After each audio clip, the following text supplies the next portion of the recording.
বান্দরবান পৌর এলাকায় পুরনো একটি সেতু ভেঙে নতুন সেতু নির্মাণের কাজ শুরু করে পৌরসভা। তবে বর্ষার অতিবৃষ্টির কারণে কাজ বন্ধ রাখে ঠিকাদার। সেখানকার অধিবাসীরা চলাচলের জন্য অস্থায়ী সাঁকোর ব্যবস্থা করলেও সেটিও ভেঙে গেছে বিভিন্ন স্থানে। ঝুঁকিপূর্ণ এই সাঁকো পারাপারে প্রায় দিনই ঘটছে নানা দুর্ঘটনা। বান্দরবান থেকে ইয়াসিনুল হাকিম চৌধুরীর পাঠানো রিপোর্ট। বান্দরবান সদরে ৯ নম্বর ওয়ার্ডে কাশেমপাড়ায় গেল বছর ১ জুলাই শুরু হয় নতুন সেতু নির্মাণের কাজ। এজন্য প্রথম পর্যায়ে পুরনো সেতুটি ভেঙে ফেলা হয়। এর মধ্যে গেল বর্ষায় কাজ অসমাপ্ত রেখেই চলে যায় ঠিকাদার। পাড়ায় প্রবেশের মুখে একমাত্র সেতুটি ভেঙে ফেলায় চলাচলের জন্য কাঠ ও বাঁশ দিয়ে সাঁকো তৈরি করে স্থানীয়রা। তবে ঝুঁকিপূর্ণ এই সাঁকো পারাপারে প্রায় প্রতিদিনই ঘটছে নানা দুর্ঘটনা।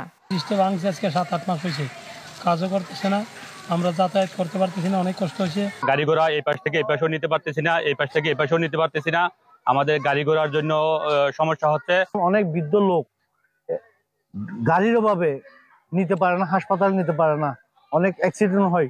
এই ব্রিজটা করার পরে অনেক বাচ্চা কাচ্চা ব্রিজ থেকে পড়ে গেছে।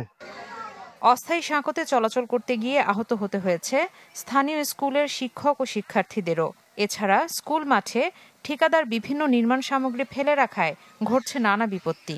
ব্রিজে আসার সময় খুব লড়াচড়া করে, আমাদের ব্রিজে আসতে খুব কষ্ট হয়। বৃষ্টি দিলে ব্রিজটার উপর পানি উঠে যায়, আমাদের আসতে কষ্ট হয়, আমাদের অনেক ভয় লাগে। আমরা স্কুল আসার সময় এদিক দিয়ে পড়ে গেছিলাম একবার, তারপর অনেকেই পড়ে গেছিল এদিক দিয়ে। স্কুলের মাঠে বালু রাখা, এই কঙ্কর রাখার কারণে আমাদের প্রাত্যহিক যে সমাবেশ হয় সেটা নেওয়ার জন্য আমাদের খুবই সমস্যা হচ্ছে। মাঠে কঙ্কর বালি সব রাখা আছে। আমাদের স্কুলে ১২০ জন শিক্ষার্থী আছে, আসা যাওয়াতে অনেক কষ্ট। যথাসময়ে সেতুটি নির্মাণ না হওয়ায় দুঃখ প্রকাশ করে শিগগিরই তার কাজ শেষ করার আশ্বাস দিলেন পৌর প্রশাসক। অনেকদিন ধরে এটা ভাঙা অবস্থায় পড়ে আছে, লোকজন কষ্ট পাচ্ছে, যাতায়াতে অসুবিধা হচ্ছে। আমরা শীঘ্রই কাজটা শুরু করে দিতে পারবো বলে আশা করছি। ঠিকাদারের সাথে যোগাযোগ হচ্ছে, আমি আজকেই আমার ইঞ্জিনিয়ার সাহেবকে সেখানে পাঠিয়েছি, উনি দেখে এসেছেন। আমরা খুব দ্রুতই ঠিকাদারের সাথে যোগাযোগ করে কাজটা শুরু করে দেওয়ার ব্যবস্থা করব। ২০২৪ সালে এশিয়ান ডেভেলপমেন্ট ব্যাংকের ২৩,৭,৪৭৪ টাকা ব্যয়ে ৩২ ফুট দীর্ঘ এই সেতু নির্মাণের কাজ শুরু করে পৌরসভা।